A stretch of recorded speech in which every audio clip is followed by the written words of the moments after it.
I gonna do for a video today? Still no idea yet. What the f am I gonna do for a video today?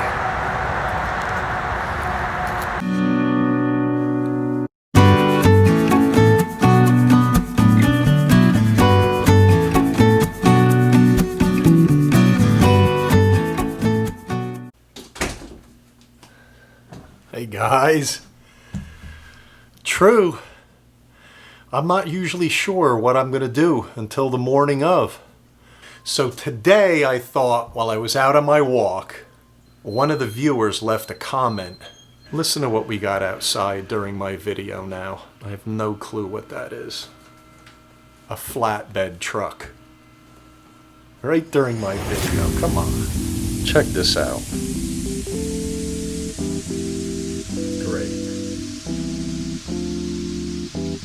And said, what kind of a light can I get for under $100? And that's what spawned the idea. I thought I'd make a video on not so much what light to buy, but what's most important with lighting, whether you buy a budget light or whether you buy an expensive light. One thing I've learned with lighting is that's the one area that you don't want to skimp on.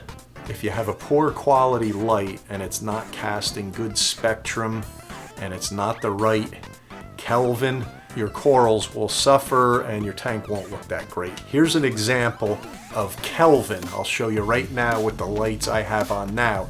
The whiter light is the higher K light, so 65K, that's what I'm at here. That's closer to sunlight.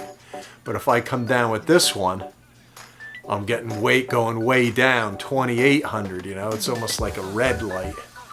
So anyway, I would say as a minimum, you want a 65K bulb, whatever bulb it is, whether it be fluorescent, LED, metal halide or no longer. I mean, they're around, but they're just so hot. I remember how I used to try to cool mine down over my smaller tank. It was crazy. I had to have a chiller on that 55 gallon I had. I had it underneath my floor. It was called a drop-in style chiller. They still make them. It's a titanium probe that you put in your sump and it cools the sump up and then it circulates your water through. But I had that under the floor. It was a crawl space. But it's not as important as the CRI index of a light. Color rendering index.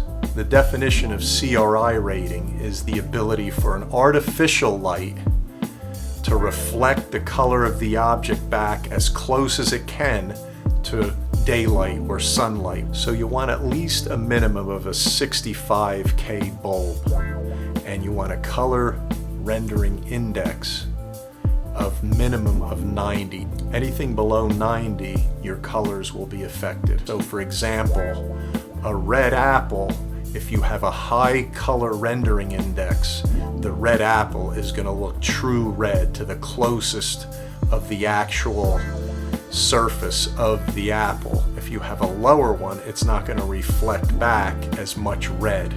So obviously in a reef tank with all the color in there, you want to get the true colors reflecting back, therefore a higher CRI.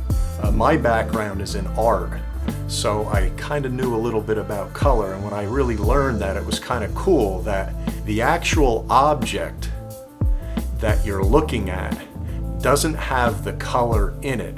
So for example, if you hold something bright red or bright yellow in a closet and shut the door and there's no lights on it, what color do you see? Nothing. You don't see it.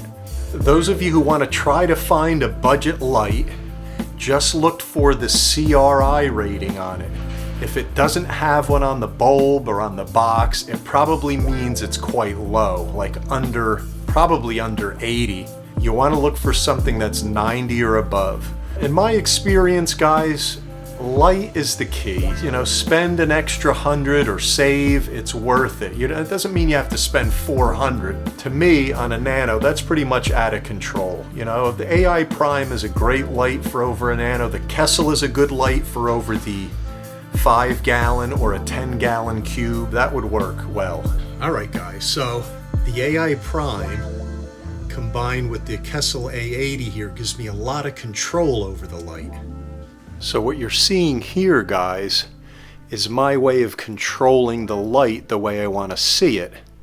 That's what's good about spending a little bit of extra for your light.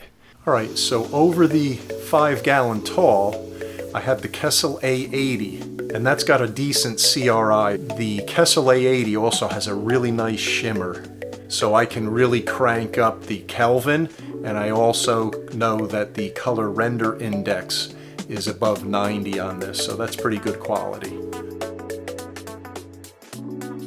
I've had metal halide lights in the past, which created an awesome shimmer. And the Kessil, of all the LEDs that I've tried, which is not that many, but it's the best for shimmer. It really gives that realistic shimmer look that you see in the Reef. And it also has a good quality CRI to it.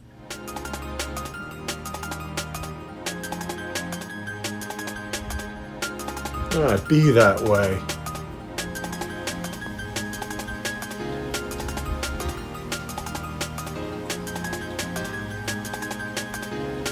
Come on, dude, don't run away. There he is, see?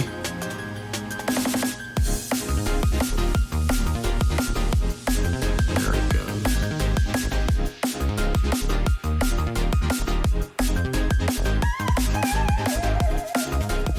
I have to say, guys, I have to do something about the star polyp.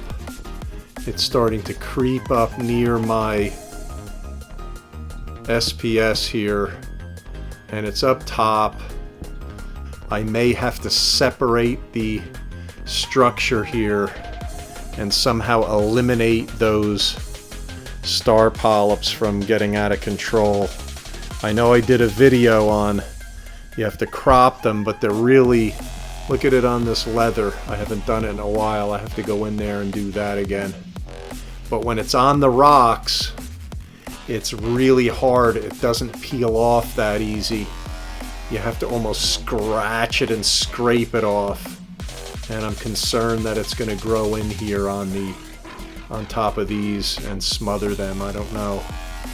So anyway, little update on the 20.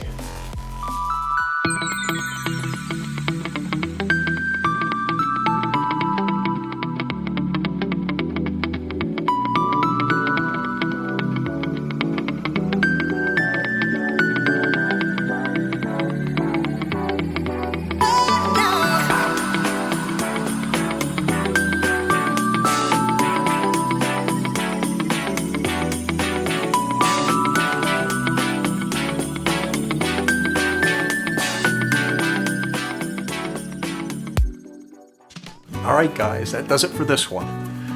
Hope you got something out of it. See you Wednesday. Thanks for the questions and comments. Have a great day, and I'll see you then. Take care now. Jesus. Listen to what we got outside during my video now. I have no clue what that is. A flatbed truck.